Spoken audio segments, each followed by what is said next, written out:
Today's live IELTS class. My name is Adrian and I am streaming to you from Central Europe here in Hungary, close to the Danube.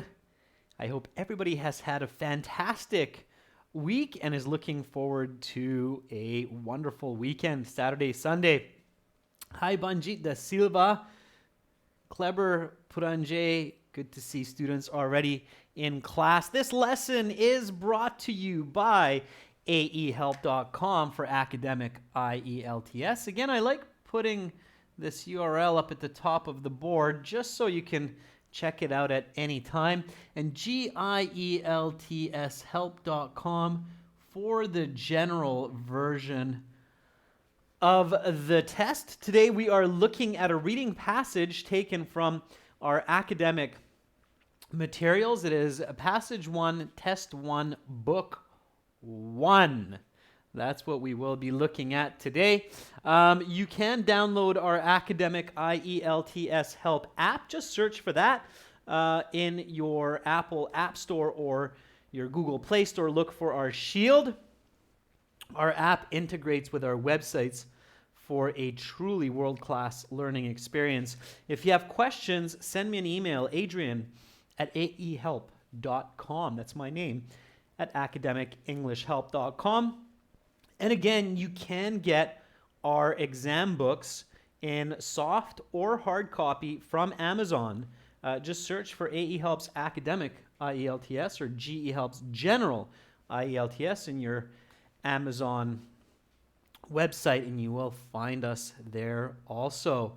All right, so right now we are doing reading. Everybody can chat, of course, and let's get cracking with today's lesson. Boom, there it is, our beautiful picture. Hello everyone, good to see many of our members. Sheng Hung also in the class. Nabina Giawali, good to see you, Manpreet. Abhi, CS Murad, fantastic, many of you in class. Awesome, some good participation. So, here we go. We are looking at a picture and the title. In the paper-based exam, the pictures will be black and white. In the computer-based exam, it might be color. I'm not sure. I'll have to check that out. You always want to look at the picture to help you think about the topic, about the passage. You want to immediately include yourself. So, hey, there's an iceberg. Boom. There I am, waving at you. Hi. Okay, I'm on the iceberg. That's me there in stickman form.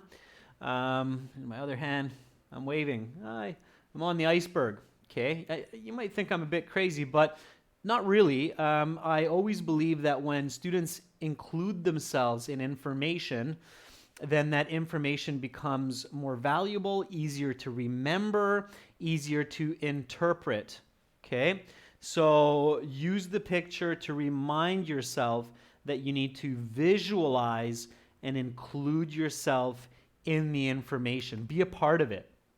Okay, become a part of what you read. People did that in the past all the time. They became part of the story that they were reading. That's why they remembered the stories for decades and decades. People forgot to do that these days. It's not good. So, tip 1. When you see a picture, remember, visualize,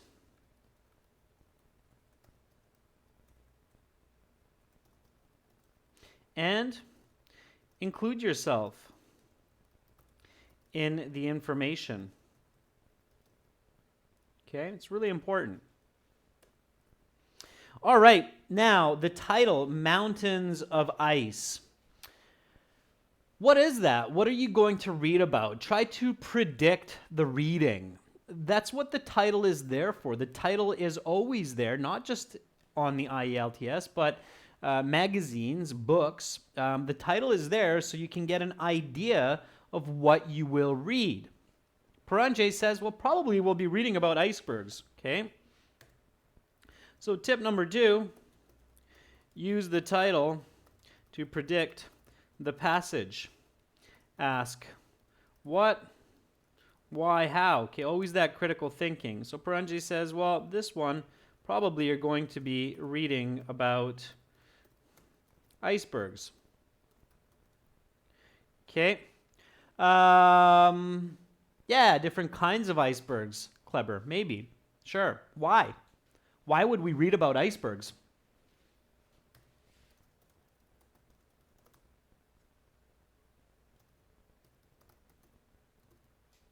And what are icebergs? So icebergs, as you see in this picture, they're these big chunks of ice that are swimming or floating. You see that? Oh, I'm still there on the ice. I'm just smaller. The ice is bigger. There we go. So the ice is swimming or floating in the ocean, of course. All right. So why read about it? Carolina Assanyo says, maybe about global warming.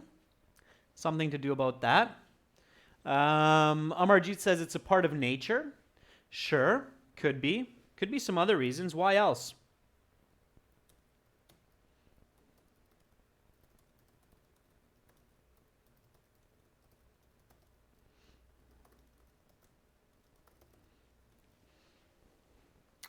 Santa says maybe because it's dangerous to ships like the Titanic. Kleber says dangerous to ships. And Santa says, yeah, like the Titanic.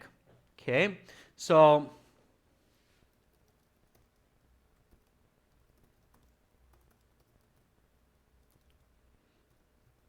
those are synonyms, but throw them up there anyway. So can be dangerous for boats and ships. And somebody said, yeah, like the Titanic.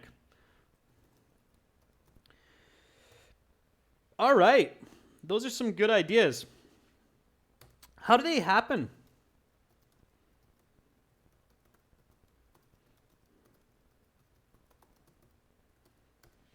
So how do these beautiful, massive chunks of ice come into existence? Okay. So C.S. Murad says the melting of glaciers, perhaps, yes. So they are parts of glaciers.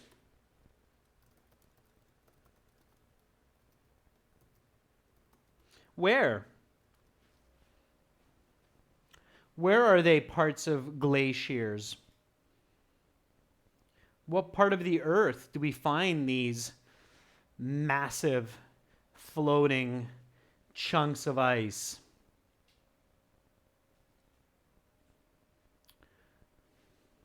So Amarjit says maybe the Antarctic. Samara says the North Arctic.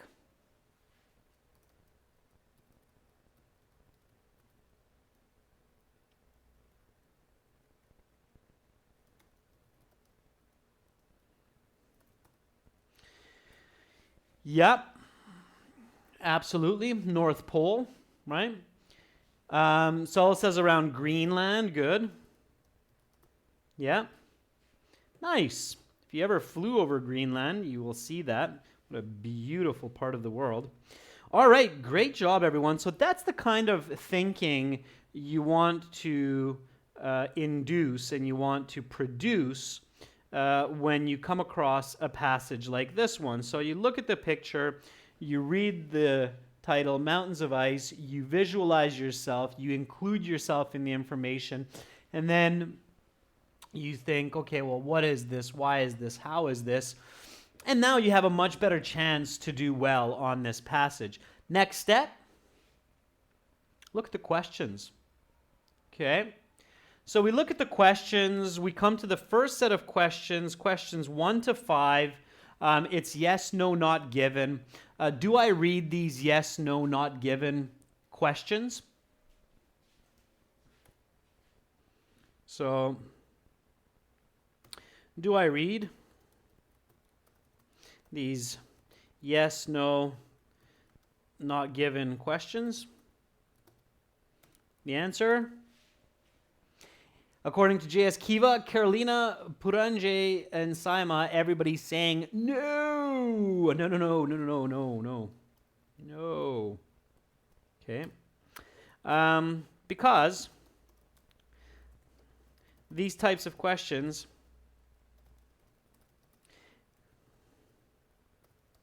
have false and not given information that is confusing for the human mind. As the human mind is not a linear machine like a computer. Computer is like 0010001, right? And so on. As where the human mind, when it perceives information, the human mind is always changing. It's always changing information that it learns.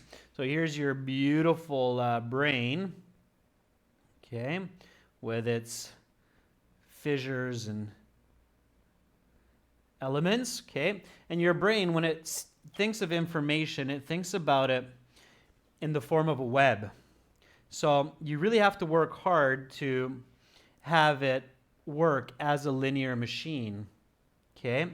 It bounces information in many directions, and that's why it's a much more powerful processor than a simple binary computer. But that also means that if you give it the yes, no, not given information here, and then you read here, and then you answer here, might seem a bit crazy, then by the time you get to this point in your brain, this process isn't clear on whether the information is coming from here or from here, and it's going to have a lot of confusion between these elements. So that's why you do not want to make it difficult for your mind to differentiate information between questions in the passage that's not in the passage. Okay? So that's the reason you should always avoid any information in questions that's not in the passage. I hope that makes logical sense. Again, students, our company, and I'm just one of members. I'm the member that you see, of course, but there are others among us. You can see their faces on our website. We're a team of psychologists, sociologists that specialize in human thinking, and that's what we bring to our IELTS teaching. So we've tested this with many students. So don't read these yes, no, not given questions, okay? Just skip them. You don't know which ones are false, which ones are not given. Okay, and then we have another question here. It's the sinking of the Titanic. So somebody was really good in their prediction. You choose one word only from the passage to complete this summary. Should you read this question? Is this okay to read before or skim read before you read the passage? Okay. Raj says yes. Carolina agrees. J.S. Kiva says sure, definitely read over it. It's a paraphrase. Yeah. Okay. Kleber's asking, what if the statement is not given in the passage, but you know for sure that it's false? Still not given, Kleber. That's exactly why you don't read those questions before. Okay, this one you can read. This one is okay. It's all in the passage. So let's skim over it. You don't need to try to understand it perfectly. Just skim read over it, just to give you an idea. The sinking of the Titanic.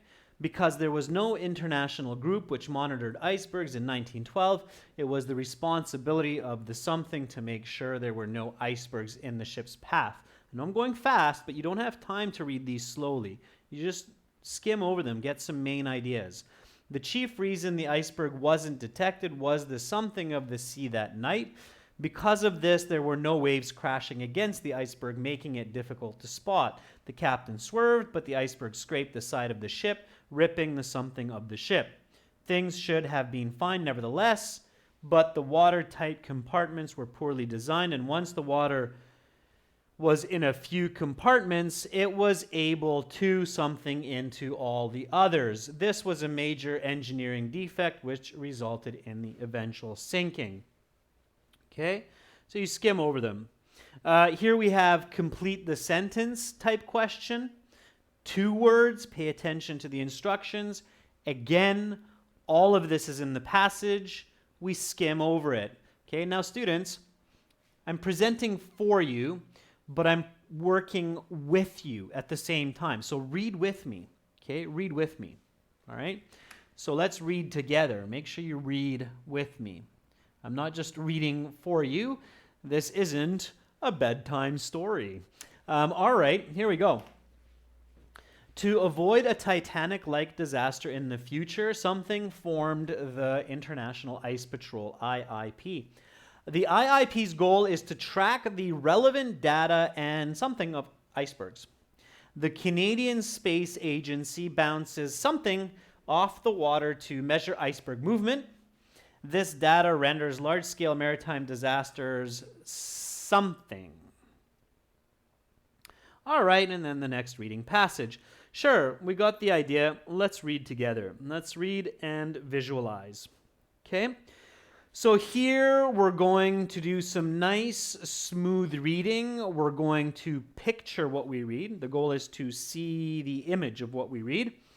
Again, remember, include yourself. Okay? And after each paragraph, I will ask you, what do you see when you read this paragraph? Okay, so let's read together.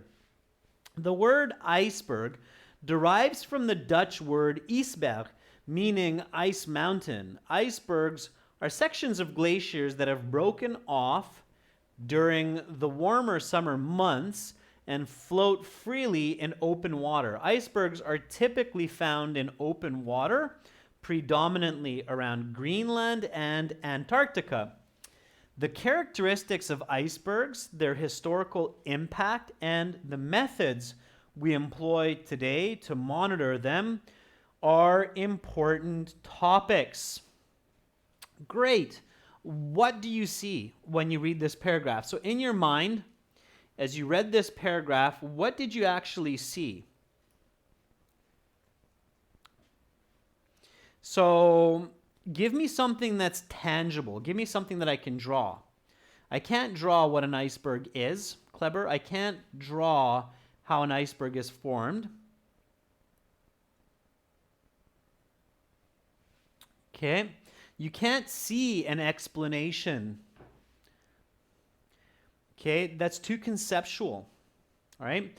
Include yourself and make the invisible into visible. All right. So I'll show you what I see. Okay. When I read a passage like this, what I see is a glacier. There's a giant piece of ice falling into the ocean off of the glacier in the warm summer month, June or July. So the sun's shining. And here I am standing on top of that iceberg. For fun, I'll be waving at you. I like to really be visual. And I'm a Dutchman. I have one of those interesting little Dutch hats. And maybe in this hand, because I'm very, very Dutch. So I like to take my windmill with me. Of course, that's very known in Holland that you got these windmills. Okay, so I'm a Dutchman standing on top of a chunk of ice, and I'm falling into the ocean somewhere around Antarctica or maybe Greenland. Whee! There I go. Okay. That visual picture gives me not only a lot of information, but it also creates a very strong position in my mind for where certain information is located. Okay. Now, that comes with practice. It seems silly, but it comes with practice, and practicing this and becoming a very powerful reader is an exceptionally useful tool, okay, on the exam and in later life, okay? Kleber, maybe don't make these funny drawings on the test day, but definitely as you're getting ready for the exam and when you're reading these passages, you might want to do quick little stick drawings beside each paragraph just to see how well you can create these, okay? All right? So, yeah, sure, why not? Be creative, be imaginative, okay? That leads to powerful thinking. And that's visible. So saying I'm visualizing how an iceberg is formed is not really visualizing. That's just thinking. Visualizing means that there is an inner image in the mind's eye. It's called the mind's eye. Okay? All right. So, here we go. Let's keep going. Next paragraph. Do it together. Okay? Same question coming up. What do you see? The reason icebergs exist is because of the difference between the density of ice and the density of salt water. The density of ice is approximately 920 kilograms per cubic meter, while the density of salt water is approximately 1,025 kilograms per cubic meter. Because ice is less dense than water, it floats. However, because the difference in densities is so small, only about 10% of the iceberg is visible above the ocean surface. The rest of the iceberg hides below the water. This is the origin of the familiar expression tip of the iceberg, used to describe a situation where only part of the problem is noticeable. Fantastic. Okay. So now what do you see? Yeah, Carolina, you do have note paper in the paper-based exam. Yeah. So what do you see? Okay, so Yelda says, I see that some parts of the iceberg are on top of the water. Okay, Sima says, reason certain measurements of the iceberg. What do you actually see? Let me ask this way. Where are you in this picture? So in this picture, where are you in the iceberg? Okay, of course, I'll do maybe a quick little drawing for you. Okay. Where do you see yourself? Okay, what I see is something like this.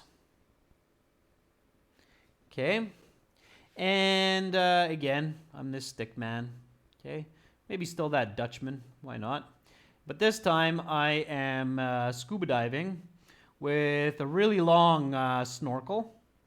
Okay, so I have my scuba diving gear, my flippers, okay, and I can even visualize that this is 90% of my snorkel.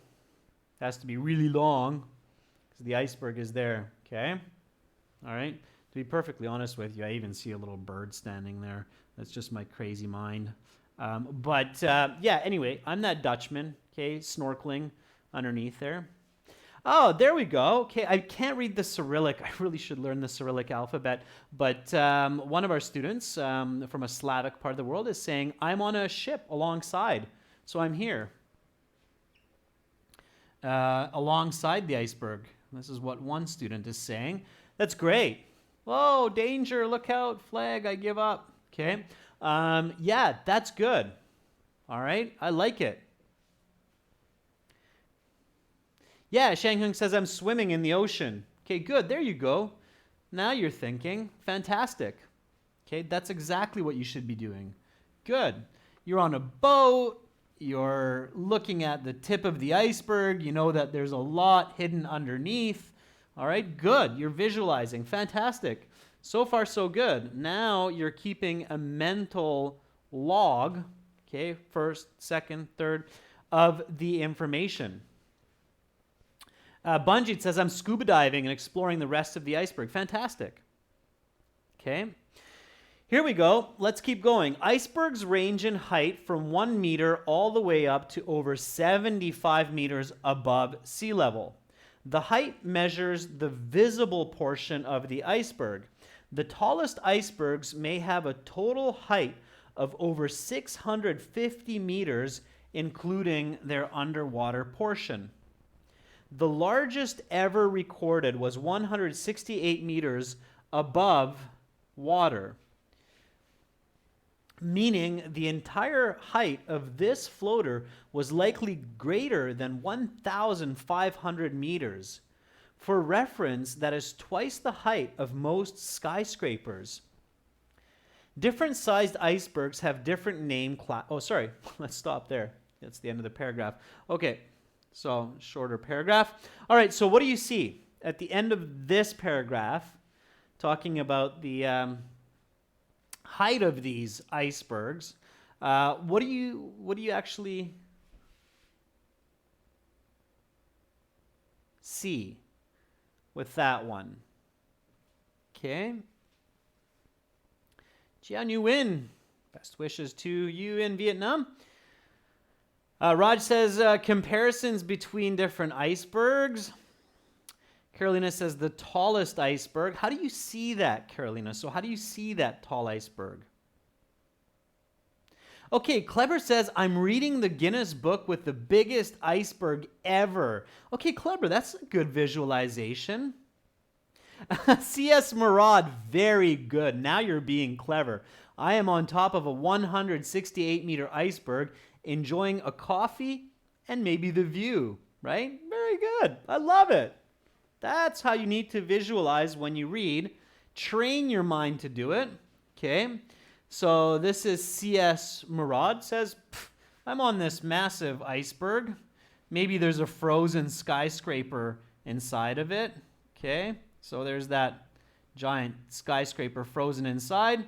And Murad says, I'm sitting up here, sipping on a cup of coffee, okay, and enjoying the view. Woohoo! All right. Okay. Rook says, wow, that's bigger than the Burj Khalifa, 1,500 meters.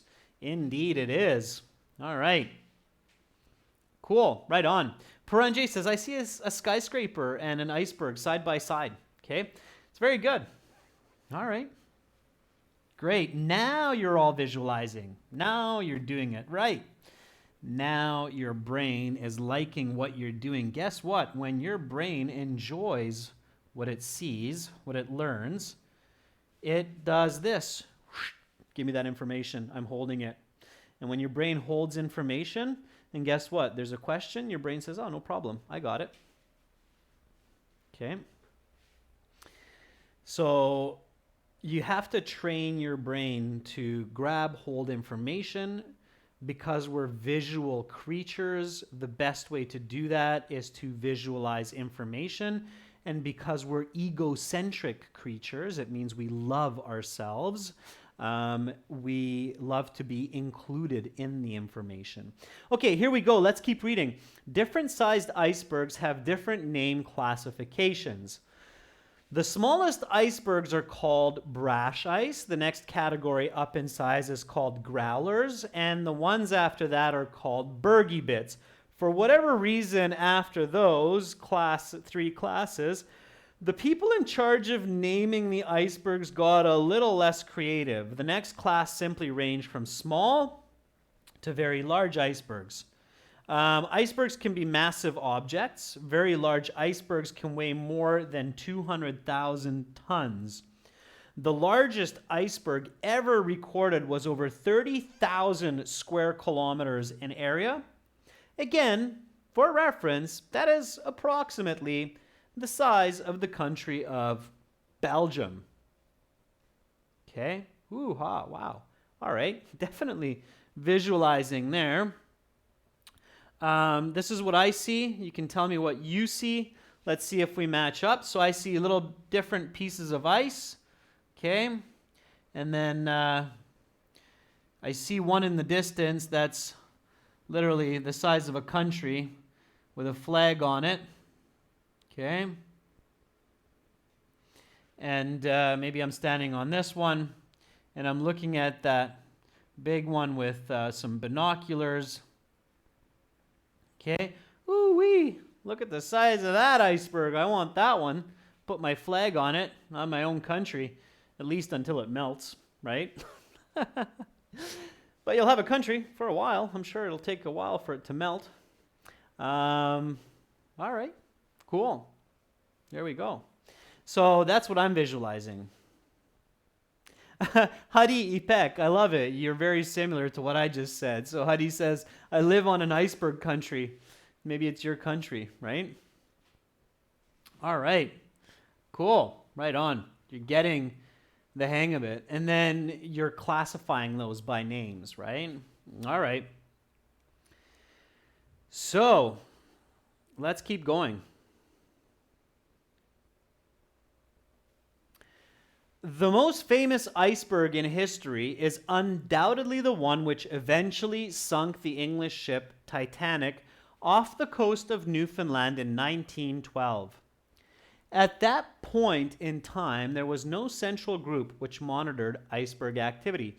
Ships relied on lookouts to spot the iceberg. For the Titanic, the unfortunate attitude was that any iceberg big enough to do damage to the ship would be seen in time. This attitude was, of course, catastrophically wrong. The main reason it failed was the remarkable calmness of the water that ill-fated night. The easiest way to spot an iceberg from afar is to see waves crashing up against it. But on the night the Titanic sank, there were no such helpful waves. For all intents and purposes, the iceberg was invisible until it was too late. The captain swerved at the last minute, but as the side of the ship scraped across the iceberg, the hull of the ocean liner tore open. Things still may have been fine had it not been for the poorly designed watertight compartments. It turns out that when too many compartments were affected, the water was simply able to spill over to all the other compartments. This was an engineering defect that contributed to the Titanic's sinking. Okay, so here, fairly simple to visualize. You're on the Titanic. It's a calm night. There are no waves. Nobody sees the iceberg. Boom, it hits. You're sinking. The water's coming into the compartments, spilling through the doors. There's panic. Okay, terrible. Let's keep going. After the disaster of the Titanic, maritime authorities realized that a system needed to be put in place to monitor icebergs so that such a catastrophe would not be repeated. By 1914, the International Ice Patrol, IIP, was formed. Their purpose was to track all of the relevant meteorological and oceanographical data and to chart the movement of all major icebergs. Today, technology is used to track iceberg data. The Canadian Space Agency has multiple radar satellites which send microwaves off the ocean surface and record the reflection to track the movement of icebergs. Maritime vessels have access to this information in real time, which allows them to know exactly where any local icebergs are at any moment, meaning that a repeat of the Titanic disaster is virtually impossible. Okay, so that's it. Hopefully you visualize this last one as well, where you basically have this satellite, okay, and the satellite is sending signals, bouncing them off the planet of the Earth. There's an iceberg there, boom, it goes back, and it's a radar, and you see the icebergs. And in this case, I'm still the little Dutchman standing on this satellite, making some notes about where these icebergs are. And of course, I'm now a member of the Canadian Space Agency. All right. So, good. We visualized, we read, we know exactly what's going on. Now, try to remember back to what you saw in what order. What did you see first? For me, I saw myself as a Dutchman with the windmill breaking off from the side of a glacier on a warm summer month into the ocean. Okay? Remember my second picture? I was scuba diving, right? Because 90% of the iceberg was underwater. What was my third picture? I used Murads for that one. It was kind of cool. I was sitting on top of a really, really big iceberg, sipping a coffee, and there was a frozen skyscraper inside of it. Okay, then what was the next one? Oh, those bigger and bigger pieces of icebergs in that country that was the size of a country iceberg with a flag on it that I was looking at, remember? Okay, then came the Titanic, and finally the satellite. So that's how I do it. Okay, I visualize it, I catalog the information, and I connect it. So I use that ability of my mind to create these images, to create a linear log of information. Okay. All right, let's do this. Let's do the yes, no, not given. Let's do it together. Okay. I hope that's clear for students. So I hope that you are understanding the importance of visualizing and the importance of practicing this before the exam. Okay, you'll do much better. You'll be much more calm. You're not going to flip the pages like a madman that's lost their mind.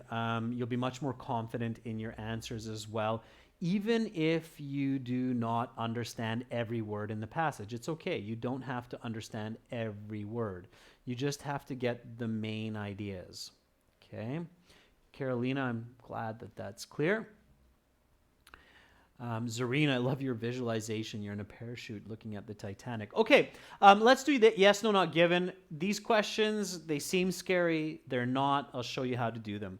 Number one, icebergs are sections of glaciers that have broken off in the winter months. Use computer logic. If this, then that. Okay.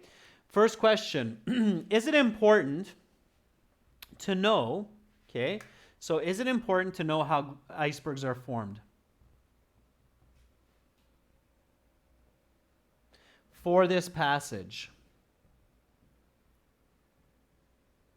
Okay, so is it important for this passage to know how these icebergs are formed? Is that important? Yes or no? I think it's important. I'm not sure if a lot of you are saying, no, it's not important, but I definitely think that it's important to know how icebergs are formed for this passage. So in this question, my first question is it important? Now you'll see the logic here. So if my answer is, let me do this with some more space. So here, you'll see it as a pyramid scheme, okay? So here, let's do it like this. So with yes, no, not given, you ask, is it important? If the answer is yes, then it's going to be yes or no, okay, or true or false, if it's a true and false. If the answer is no, then the answer is not given, okay? So here, if the answer is yes, then we know that it's given. Okay, does that make sense? So is it important? Yes, it's important. So we know it's given. We know that it's not given. Okay. So in this case, now we ask, is it true? So is it true that icebergs are large pieces of ice that break off in the winter months? Is that true?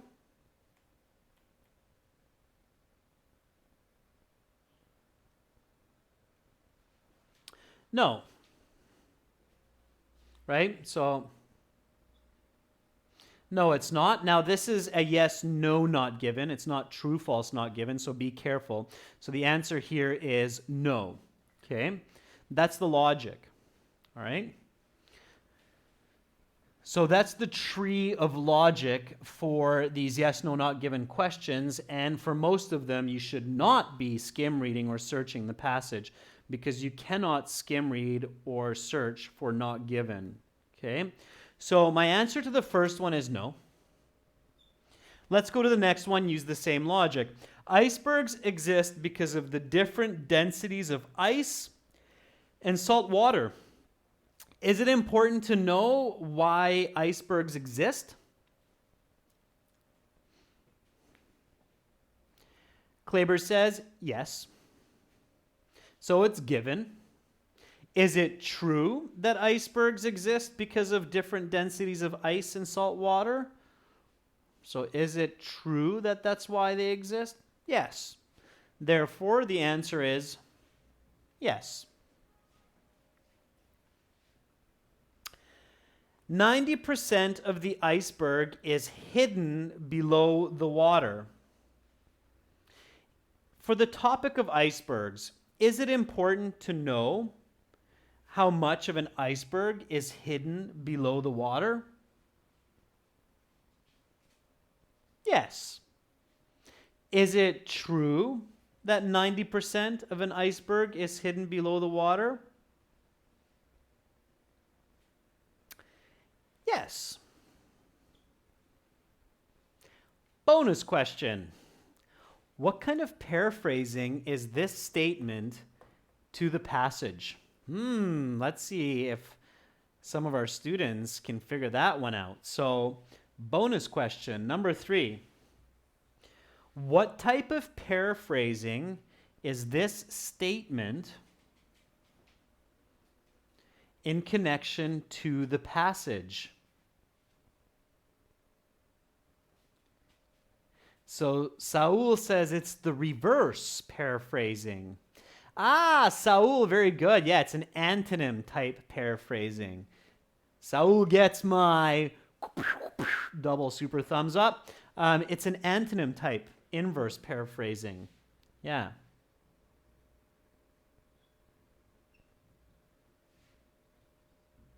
So 10% above, 90% below. It's the antonym negative type inverse paraphrasing, right? Okay, very good. Shanghun got it too. Yeah, very good. All right. Okay, pay attention to that.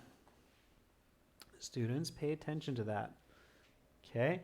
And pay attention to specific words like winter months in the first one, right? Okay. All right, here we go. The name classifications of icebergs derive from the Dutch language. Is it important to know where the name classifications of icebergs derive from?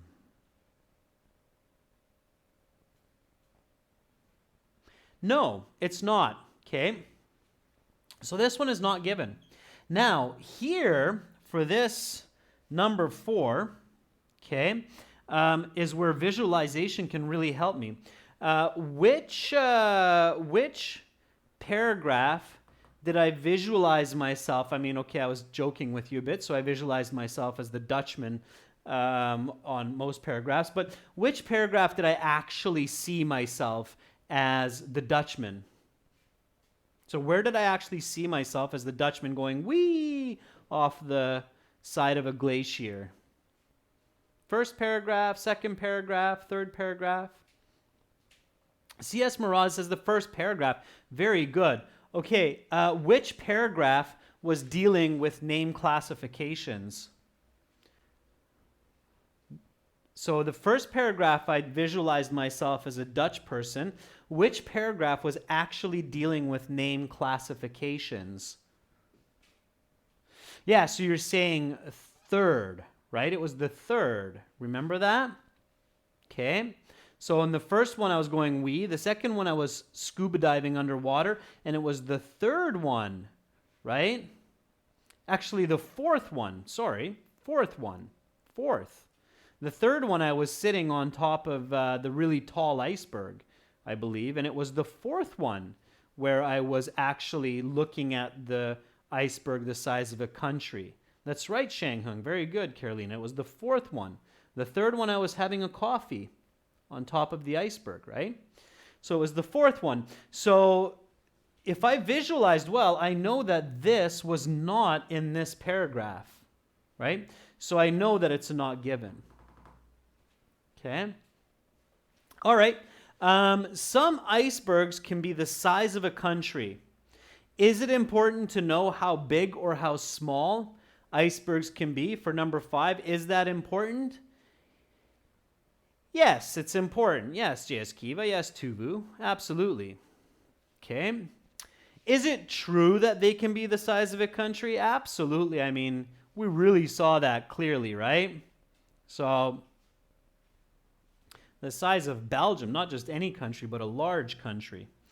So, yes. Okay? So, no, yes, yes, not given, yes. Those are the answers. Very good, students. Now, hopefully, you have a clear idea of how visualizing and logic can really help to get the right answers and build confidence. Again, the IELTS exam, especially the academic, it's not just a language test, it's a test of thinking as well. Okay? There's no denying it. That's why there are two versions of the exam, academic and general. If it's just an English test, you don't need two versions, you need just one version. Okay? All right. Here we go. Sinking of the Titanic. Let's do it. Now here, if I had to search, yes, it's all in one paragraph, so I could go back and maybe look for some words. But I would try to do this on my own, and then if I'm not sure, maybe check. So the sinking of the Titanic, it's one word only.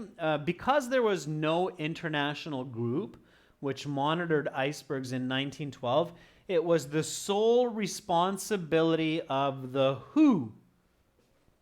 Whose responsibility? And if you visualize this, you'll get it right away if you remember the word. It's not the chief, Saima. It's not the ship. And there's no international group, so it's not the IIP, Vijaya. It's probably not the captain. It's not the crew. It's not the engineer. Life Mania says it's the lookouts. Yeah, it's the lookouts. One word. Now, if you don't know this, of course, go back and search for it. So if you're having trouble with that one and you still got some time, then go back, skim read, and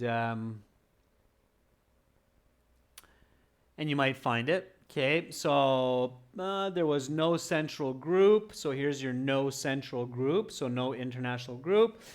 Ships relied.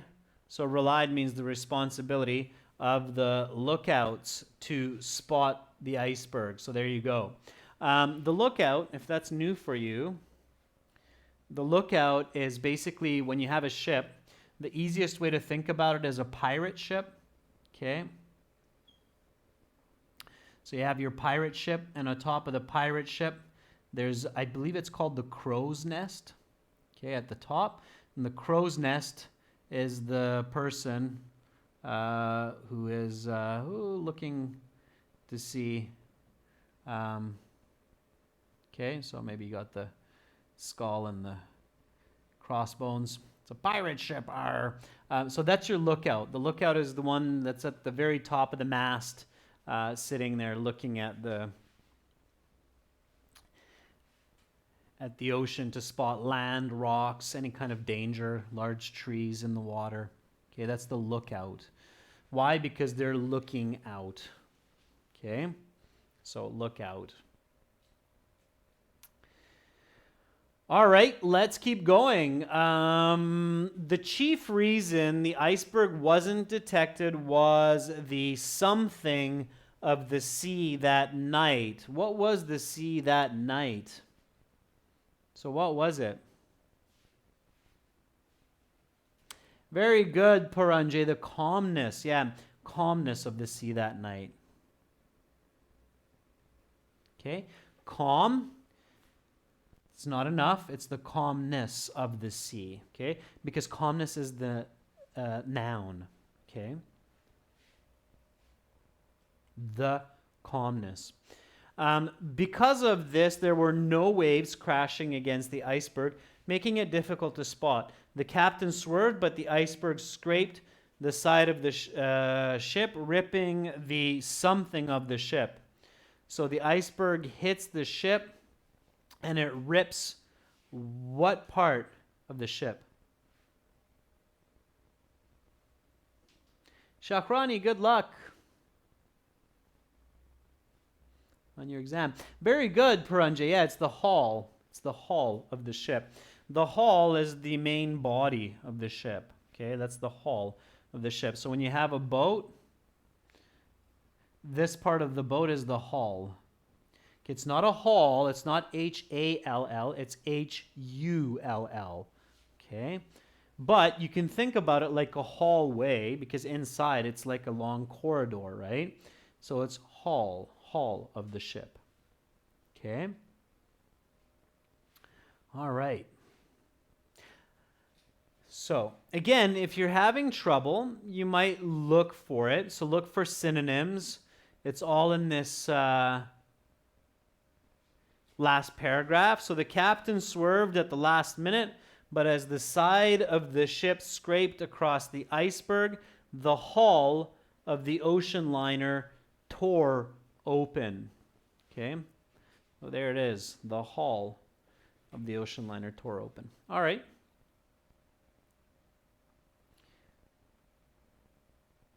Oop. So, a few more to go. Things should have been fine, nevertheless, but the water-tight compartments were poorly designed, and once the water was in a few compartments, it was able to something into all the others. This has to be a verb, right? It's to something, so it's infinitive. To something into all the other compartments. What does water do? It doesn't enter. That's right. So it spills. That's right. It spills into the other compartments. This was a major engineering defect which resulted in the eventual sinking. All right. So now we have just these fill in the blanks, 2 words each. I'm going to leave these ones for you for homework. Let's see how well you remember from the passage and you visualize. I'll leave these ones for homework. Send me an email and I'll let you know if you got the correct answer or not. The video will be on our channel, so you can look back at the passage and go through it again. My email address is adrian@aehelp.com. And remember, students, get the best online IELTS help and practice from our websites, aehelp.com for academic, gieltshelp.com for general. We are preparing thousands of students for their exams each day, and most of them do meet with success that follow our instructions and practice. We base our strategies on the human mind, on natural learning, and on logic. So check us out there, aehelp.com, gieltshelp.com. Join our premium courses, spend a couple dollars, save yourself a lot of stress and time. That's it for me for today. I will be back tomorrow with Task 2 essay finish for our members and a speaking part 3 for everyone. Much love to all of you, and I wish you a happy start to your weekend. Bye for now.